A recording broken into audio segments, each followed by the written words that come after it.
De politie is hier druk dwaande met maatje van driedimensionele opnames. Zo wordt een model maken van de omjouwing. Dat kan weer gebruikt worden voor het verdere onderzoek. Het zijn geen foto's, het is echt opnemen in 3D. Als morgen een aanbouw eraan gebouwd wordt en een rechter komt kijken over een half jaar of een jaar.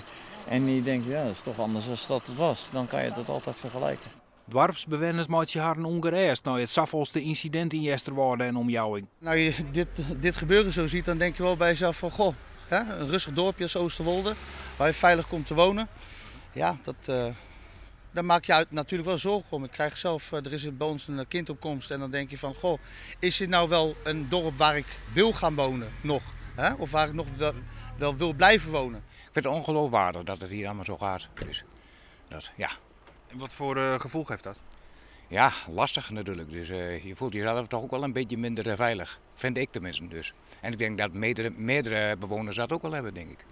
En ook burgemeester Oosterman had zwargen. We hebben natuurlijk de moord op mevrouw Heiltjeshoorn. Nou, dit geval weer, een shitpartij met een slachtoffer, dierlijk slachtoffer. Ja, dat maakt het dat mensen onrustig worden, zich onveilig voelen. Dus ja, de sfeer is net goed op dit moment. In september weer de moord op Marijke Heiltjes. En in het aanroende decennium waren in de omjouwing ook Marinus Ooms en Fakko Werkman vermoord.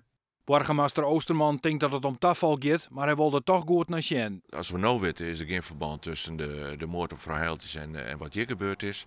Maar het is wel opvallend dat het hier nou gebeurt. En ik wil toch mijn politie en OM en eventueel hulpverleningsinstanties, als de zaak wat helderder is, toch eens om de tafel zitten. Wat speelt hier nou eigenlijk in Oosterwolde?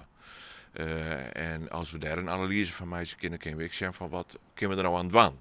De burgemeester is verder rond bekend dat er verlet is van een informatiebijeenkomst. Het dorp vindt in elk geval dat er wat gebeuren moet. Het mag wel eens wat veiliger worden. Want ik voel mezelf echt wel onveilig hoor. Dus op bepaalde momenten, ja. Zou u behoefte hebben aan een informatiebijeenkomst door de gemeente? Nou, dat zou misschien niet verkeerd zijn. Echt? Ja, ben ik het wel mee eens. Ja.